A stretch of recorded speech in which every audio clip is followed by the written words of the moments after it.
Salut à tous, c'est Insomniac et aujourd'hui on se retrouve pour un deuxième épisode de Good Morning Insomniac. Donc c'est parti, tout de suite les titres. Donc aujourd'hui on va se parler de Instagram Direct, mais on va se parler également de PewDiePie, et oui, il fait encore le buzz, bad buzz ou good buzz, c'est ce qu'on va voir.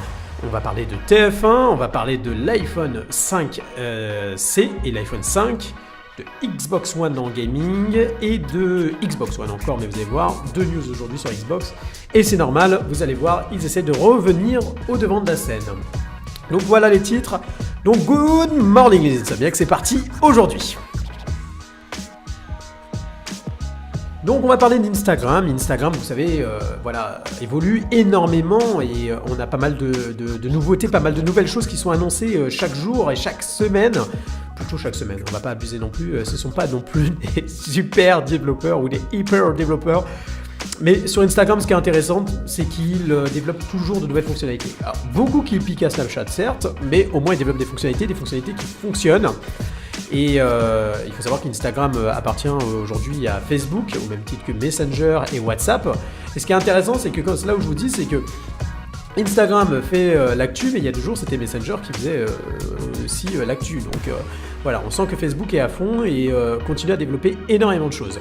Donc là, on nous présente Instagram Direct. Instagram Direct, c'est quoi l'idée ? L'idée, c'est simple. C'est tout simplement d'avoir une sorte de messagerie pour pouvoir partager des photos, mais avec des amis. Voilà, ça évite de partager avec tout le monde. Donc c'est un peu une fonctionnalité qui pique aussi à Snapchat. Et là, vous choisissez à quel contact vous voulez envoyer les photos. Il faut savoir que ces photos, à la manière des stories, seront éphémères, donc c'est-à-dire qu'elles disparaîtront, par exemple, au bout de 24 heures. Donc voilà, est-ce que vous trouvez aujourd'hui cette fonctionnalité intéressante ? N'hésitez pas à le marquer dans les commentaires, ce serait cool d'avoir votre avis là-dessus. Et puis voilà, on continue à suivre ce que donne Instagram, et dès que ça arrive sur l'application en France, on teste ça, et puis on vous en parle.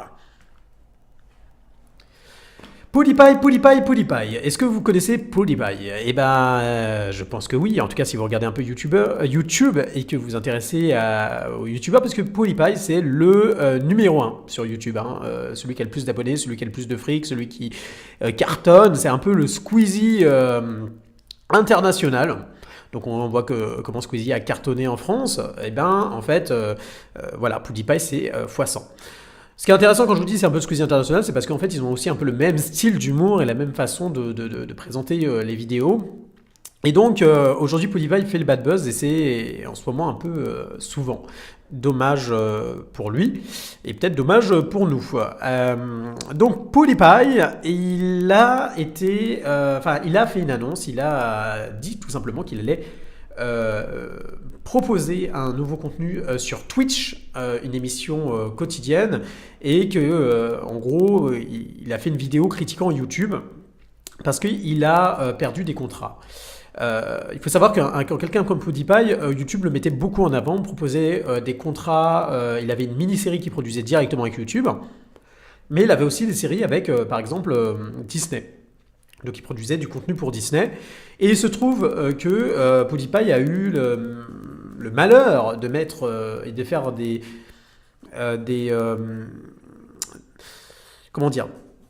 faire pas des annonces, mais simplement de parler ou de montrer des choses qui, selon en tout cas le Wall Street Journal, auraient un caractère antisémite. Alors bien sûr, PewDiePie dément, PewDiePie parle de blagues, parle de références, etc.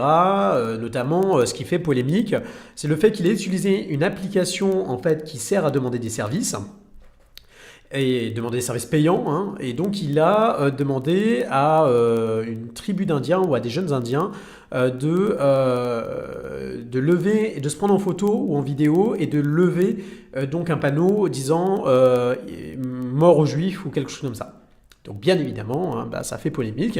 Lui il se défend en disant que il a voulu tester l'application et qu'il s'attendait pas à ce que il s'attendait pas à ce que les gens le fassent, parce que en fait il avait lancé plein de défis ultra débiles à plein de personnes différentes. Et quelque part, il ne s'attendait pas à ce que celle-là le prenne. prennent et que les gens le fassent. Donc ils l'ont fait, ça a fait polémique et du coup il a perdu son contrat à la fois avec Disney, à la fois avec YouTube, pas au niveau de YouTube en général, mais son contrat de mini-série avec YouTube, il avait une saison 2 qui était prévue pour sa mini-série et donc elle a été annulée. Donc je sais pas aujourd'hui vous ce que vous en pensez. Est-ce que vous pensez que YouTube a tort de sanctionner PewDiePie? Est-ce que vous pensez que on peut rire de tout? C'est la grande question, je crois, aujourd'hui. Et est-ce que ça vous intéresse, vous, de voir PewDiePie sur Twitch, hein?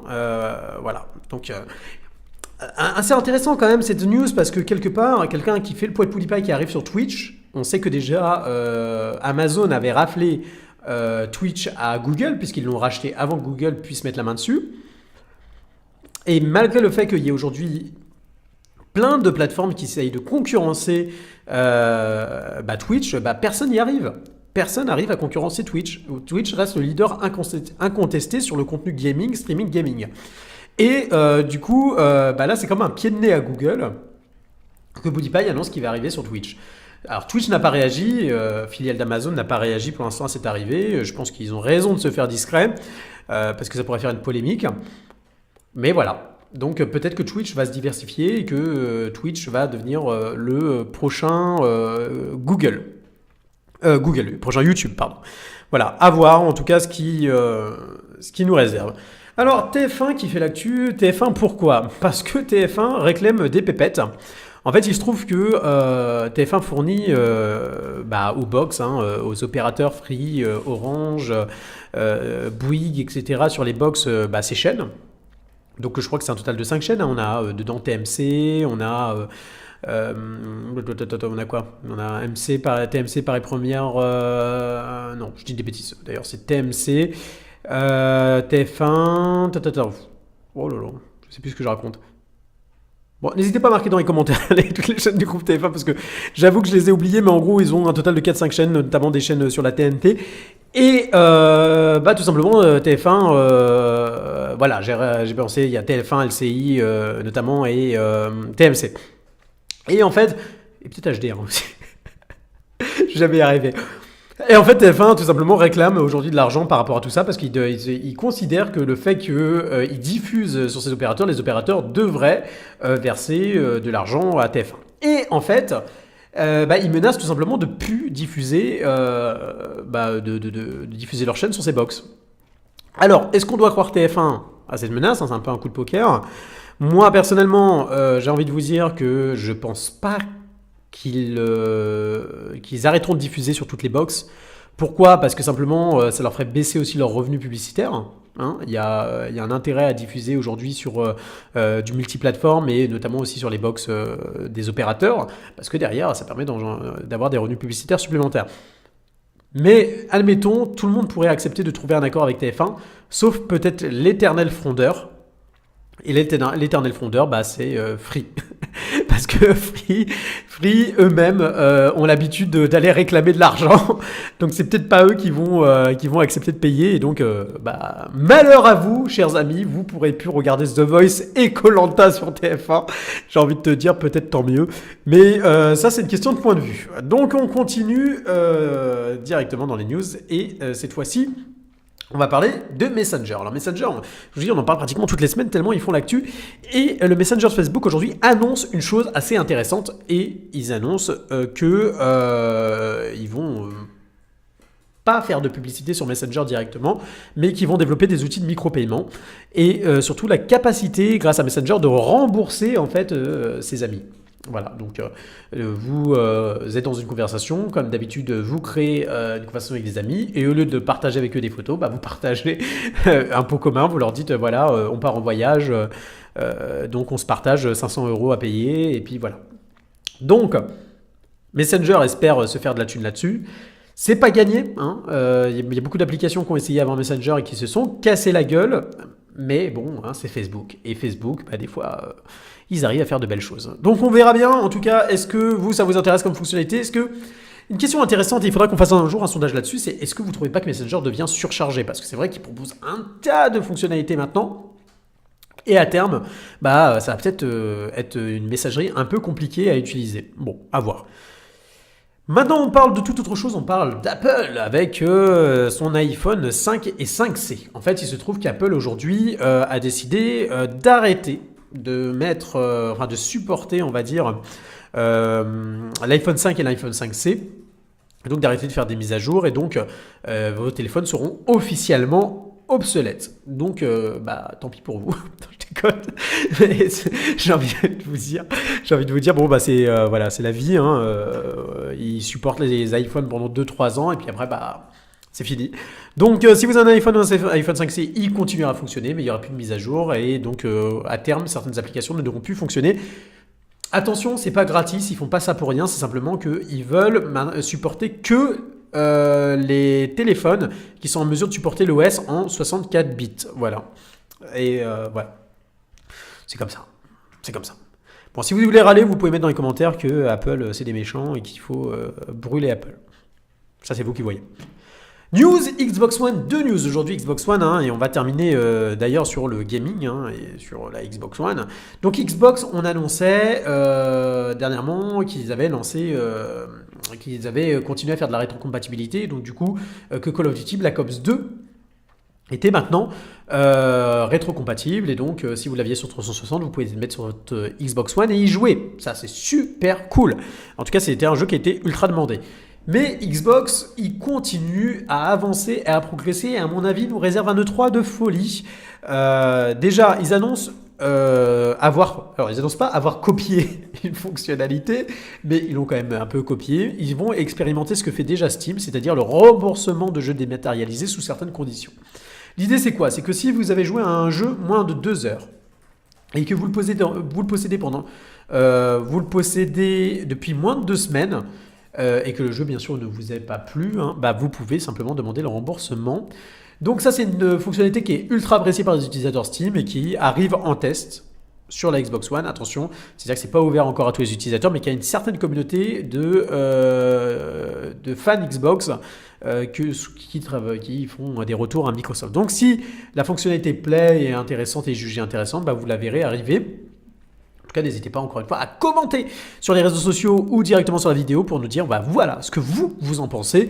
Et si vous pensez que c'est bien, qu'ils prennent cette initiative de faire du remboursement sur les jeux dématérialisés. Et si vous pensez surtout que ça peut lancer le marché du dématérialisé sur console. Voilà.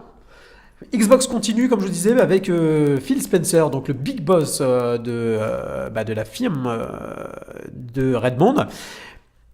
Et donc il annonce une chose assez intéressante, il explique une chose intéressante, il explique pourquoi, en fin de compte, ils ont choisi d'attendre 2017 avant de sortir la Xbox Scorpio.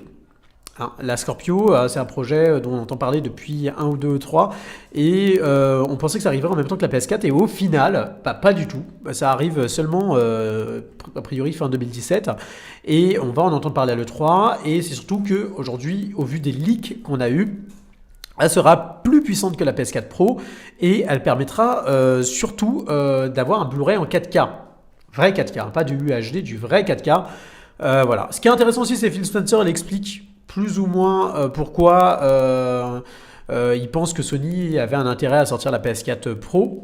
Il explique notamment que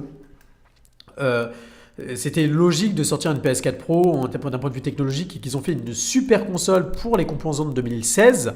Mais que eux, ils avaient voulu attendre 2017 parce qu'ils pensaient que les composants en 2016 n'étaient pas disponibles pour fournir une console aussi puissante à la hauteur. Quelque part, il fait des compliments à Sony, mais il les critique aussi. Après, il faut voir effectivement si cette annonce, cette explication, c'est pas du pur marketing. Moi, j'en doute pas une seconde, je pense que c'est avant tout du marketing et que... je suis pas sûr que ce soit des composants de 2017 qui aient changé la donne, parce que je pense que la Xbox, une Scorpio comme ça, ils y travaillent depuis déjà au moins 1 an minimum, et donc ils ont déjà dû avoir des composants sous la main. Bon, à voir en réalité ce qu'il en est. Donc voilà, ce Good Morning Insomniac numéro 2 est terminé. Si vous avez des choses à dire, à réagir, réagissez, faites-vous plaisir. Si vous avez envie de partager, partagez. Si vous avez envie de liker, likez. Faites-vous plaisir les amis. Et puis on se retrouve demain pour un nouveau Good Morning Insomniac. Et voilà, merci à vous de nous suivre. Et on vous retrouverez le replay sur la page Facebook et YouTube dès cet après-midi. Merci à vous. Ciao, ciao.